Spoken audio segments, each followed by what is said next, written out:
form factor. They are the ones who came up with the initial Note device and really popularized this larger screen format. Apple have always been on the side of smaller screens, but they've gone against that now, and they can see the potential of the larger screens. And we've got the iPhone 6 Plus. So these two are going to be going head to head. But what are the key differences in specs and features? Well, do hit that thumbs up button and let's find out. Now, initially looking at the size differences, the iPhone 6 Plus is actually a bit taller, 4.6 millimeters taller compared to the Samsung Galaxy Note 4, and it's roughly about 0.8 millimeters smaller in terms of width, and also 1.4 millimeters smaller in terms of the thickness. So it's quite a thin device, but still quite tall. Now, looking at the size differences in screen, the Samsung Galaxy Note 4 has a 5.7-inch display, whereas the iPhone 6 Plus has a 5.5-inch display. So although the Note 4 has a larger display, it's actually shorter compared to the iPhone 6 Plus, and it's not that much bigger in terms of width, just 0.8 millimeters, so not even a full millimeter. Yes, the iPhone 6 Plus is quite a bit thinner. So this is definitely something to bear in mind with the Samsung Galaxy Note 4, that you're actually getting a larger screen on a smaller device in terms of height. Now, in terms of the differences in displays, the Samsung Galaxy Note 4 has a Super AMOLED display, whereas the iPhone 6 Plus has a backlit LED IPS display. Now, this will come down to personal preference. Both are very, very good displays based on their previous models. They are very, very good. Definitely some of the best in the market out there at the moment. So I don't think you can go wrong with either. Now, in terms of the resolution, the iPhone 6 Plus has a 1080p resolution, so that's 1920 by 1080. Works out to roughly about 401 ppi pixel density. I'm actually glad that they went for a standard screen resolution here, because usually they go for something random. I mean, the iPhone 6 is 1334 by 750, very, very random there. So that the fact that they've gone for a standard resolution here is absolutely great. But the Samsung Galaxy Note 4 definitely has an advantage here because it has a Quad HD display, so that's 2560 by 1440. So the advantage of resolution definitely goes to the Samsung Galaxy Note 4 here. You've got many more pixels, and also in terms of pixels per inch, 515 versus about 401. So a big advantage here that you've got on the Samsung Galaxy Note 4. Now, looking at the weight, there's just 4 grams in between them. The Samsung Galaxy Note 4 comes in 4 grams heavier compared to the iPhone 6 Plus, so not much between them whatsoever. Both of them have a premium build, you could say. The iPhone 6 has a metal body, so it's a full metal unibody, and this has been known to be premium. Apple devices have been known to be quite premium. They look and feel really, really good. The Samsung Galaxy Note 4, they also have a metal frame, so they've gone for a metal frame here to go for that premium factor. But you've got a soft touch plastic back, so this is a textured soft touch back.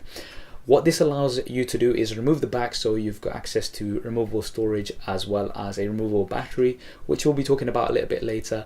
But it's not fully aluminium, so it's not fully metal, but you do have the soft touch back, which feels quite nice in the hand. So now this is going to come down to personal preference, which one you prefer. I would classify both as a premium. Now, looking at the internals, the Samsung Galaxy Note 4 has some of the latest specs. You've got a Qualcomm Snapdragon 805 processor that's clocked at 2.7 gigahertz quad core, and you've also got the Adreno 420 GPU. So in terms of Android devices, this is right now at the top, and this is the best specs that you can find right now. The Apple iPhone 6 Plus has the 64-bit chip, so it's the A8 processor this time. They've not specified the clock speed or anything as yet, so we're not too sure about that right now. And you've also got the M8 motion coprocessor, which is going to be measuring motion data without waking up the main CPU. Now, we are going to have to put these side by side in terms of performance. In terms of RAM, the Samsung Galaxy Note 4 has 3 gigabytes of RAM. The Apple iPhone 6 Plus, they've not specified how much RAM you've got here. It's probably going to be between 1 to 2 gigabytes. It definitely won't be 3 gigabytes. This is something that Apple have not specified as yet. In terms of the different storage versions available, the Samsung Galaxy Note 4, you've got it in the 32 gig version. They've not mentioned a 64 gig version as yet. We may be getting one later on. With the 6 Plus, you've got 16, 64 and 128 gigs. So they've ditched the 32 gig version. You don't have a 32 gig version iPhone anymore, and these will be at their different prices. So you've got a few more options here on the iPhone 6 Plus compared to the Note 4, but the Note 4 has expandable storage, so you can simply pop it in a micro SD card and really expand that storage. You can't do this with the iPhone 6 Plus. You are stuck with the storage that you've got. And moving on to the cameras, the Samsung Galaxy Note 4 has a 16 megapixel rear-facing camera. The iPhone 6 Plus has an 8 megapixel rear-facing camera, so the resolution advantage definitely goes to the Samsung Galaxy Note 4. Both of these use phase detection autofocus, so it'll be nice to put these side by side. So it's going to have a very quick autofocus on both devices, no doubt about that. And both of these devices also have optical image stabilization, so not digital, optical image stabilization. This is the first on both Apple side as well as Samsung side, so it's great to see that we've got this here. This should provide lots of stable video as well as motion-free images and a better low light performance. Now the iPhone 6 Plus also has a dual LED flash, so that's two different flashes that will fire off in different combinations. So you've got one white and one amber, and this will give you some better skin tones, whereas the Samsung Galaxy S5 has its own features. So you've got real-time HDR, for example. You've also got a feature to selective focus where you can blur out the background. These features have been carried over from the Samsung Galaxy S5. Now in terms of video, the Samsung Galaxy Note 4 can film up to 4K, so that's 2160p. Absolutely insane having that resolution on a smartphone. And you've also got 720p at up to 120 frames a second. Now with the iPhone 6 Plus, you've got 1080p at 60 frames a second, so you don't have 4K. This is something we wouldn't have expected Apple to have anyway. But you've got 720p at 240 frames a second, so super slow-mo. This is absolutely awesome. I'm really looking forward to checking this out. The 120 frames a second on the iPhone 5S was absolutely great, and the software that was with it as well was absolutely great because you could slow down just parts of it. It's not like you just filming a slow motion video. You could select which parts you wanted slow motion, and you could get some really nice results. But now you've got up to 240 frames a second, which is absolutely great. Really looking forward to checking that out. Now in terms of the front facing cameras, the Samsung Galaxy Note 4 has a 3.7 megapixel front facing camera. Samsung have definitely been pushing on the front facing camera side. I mean, with the Note 3, everyone's seen that famous Oscar selfie which went viral on Twitter, the most retweeted tweet of all time. So a big emphasis here on selfies. Now the Samsung Galaxy Note 4 also films at 1080p HD from the front facing camera, and it's also supposed to be 60% brighter compared to the previous model. You've also got a wide selfie mode where you can sort of use it as a panorama and get in a lot more people. Now with the iPhone 6 Plus, they've still got a 1.2 megapixel front facing camera capable of filming 720p HD.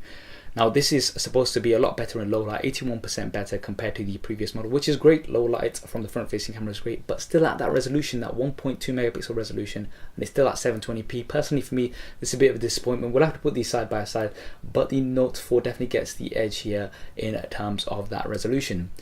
Now looking at the operating systems, you've got Android KitKat 4.4.4, so that's the latest version that's going to come out of the box on the Samsung Galaxy Note 4, but it does come with the TouchWiz UI on top. So Samsung's TouchWiz UI on top, which has its own features and benefits, some of which we'll be talking about a little bit later. But it also means that you're not going to be getting updates directly from Google. You're going to have to wait for Samsung to put those through. With the Apple iPhone 6 Plus, you've got iOS 8, so that's the latest version, and you are going to be getting all of the latest updates directly from Apple. In terms of which one's better, that's going to come down to personal preference. I'm not going to go into an Android or Apple war here. I never do in these videos. Now moving on to some of the additional features. So firstly, looking at the connector, the Apple iPhone 6 Plus has a lightning connector, so this is useful because you can switch it about, but it can be quite expensive. It's not universal and they can break quite easily as well. The Galaxy Note 4 has a micro USB connector, so these are very cheaply available and you can easily replace them, and they're definitely a lot more universal. Now both of these do have a touch sensor, so a fingerprint scanner. The Samsung Galaxy Note 4 has the same one as the Samsung Galaxy S5, so you have to swipe and you have to be pretty accurate. I'm not hugely impressed with this in my experience of using it. The iPhone 6 Plus has Touch ID, so this is the same as the iPhone 5S.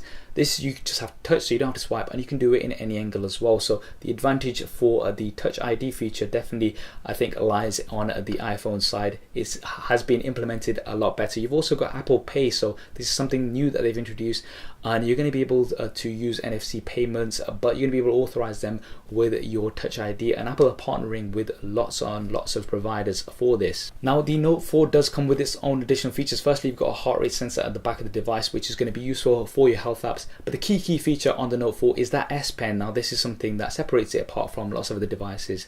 You don't have to use it if you don't want to, but if you do want to use it, it's the most accurate pen that you're going to be getting on any smartphone. It's twice as sensitive as the previous model, and you've got lots of features. So advanced multitasking on here, you can use the pen as you would do a mouse. You can take pictures of text and it will convert it into editable text on your smartphone. And the Note 4 is really known for the multitasking abilities. You can just drag from the top corner and you can pop out a window and have multiple apps running at the same time on the same screen, really utilizing that screen space as well as all of those features of the Note 4. So the S Pen is really, really nice. Now with the iPhone 6 Plus, they've actually gone for some features to optimize that larger screen. So for example, you've got reachability on here, so if you tap the home button twice, it's gonna bring the screen down so you can sort of get to the top of something if you need. So that's quite an interesting feature. And also when you put it in landscape mode, it's going to work a little bit like the iPad mini, where it's going to split things and it's going to give you a little bit better use on that larger screen. So they have gone to optimize some of the features here on the iPhone as well. Now looking at the batteries, the Samsung Galaxy Note 4 has a 3220 mAh battery, which is removable, so you can remove it and you can replace it, you can carry around a spare, which is a big advantage. With the iPhone 6 Plus, they've not specified what the exact size of the battery is, so we're not too sure about this right now. We're gonna have to wait till somebody actually opens it up and finds out what's in there. We're gonna have to put these side by side to see what the performance is like. With the Note 4, it is likely to have a larger battery compared to the iPhone 6 Plus. The other advantage that you've got with the Note 4 is that you've got fast charging, so you can go from 0 to 50% in 30 minutes, which is absolutely great. So the battery advantage, I think, does go here to the Samsung Galaxy Note 4 for that removable battery as well as the fast charging. Now finally, looking at the price, the Samsung Galaxy Note 4, it's not confirmed as yet, but you're going to be expecting to pay roughly between £600 to £650 in the UK, around about $750 in the US. Now this is based on the previous model, so the Note 3, and how much they were at the time of release, and it's expected to come early October. Now with the iPhone 6 Plus, you're going to be looking at £619 for the base model, or around about $750. So that's for the 16th version, and the iPhone 6 Plus is going to be available from the 19th of September, where you're going to be able to pick it up in store. If you pre-order it on the 12th of September, you're probably going to be getting it a little bit later, probably around about the same time as the Note 4. So those are the key differences between the Samsung Galaxy Note 4 and the iPhone 6 Plus. Both going to be very popular without a doubt. Now the Note series is already quite established, whereas the iPhone in this sort of form factor is a new player. So it'll be interesting to see what the differences are and who goes for what. Which one do you think is better? Do you think the iPhone 6 Plus is better, or do you think the Note 4 is still the king of phablets? Do drop me a comment below and let me know your thoughts. I hope you enjoyed this video and found it useful. If you did, as always, please do hit that thumbs up button for me. It really does help me out. And why not subscribe to the channel? I've got plenty more content coming up on here. Thanks for watching. This is Saf on Super Saf TV, and I'll see you next time. If you want to see more regular videos like this one, then be sure to hit the subscribe button, which will be below. If you're on a mobile device, it may be somewhere else. If you want to see my previous related video, then hit the link right here. If you want to stay in touch over Facebook, Twitter and Google+, then all of the addresses will be there somewhere, as well as direct links in the description below. Okay, if you're still watching, then that means you've not done one of those things, so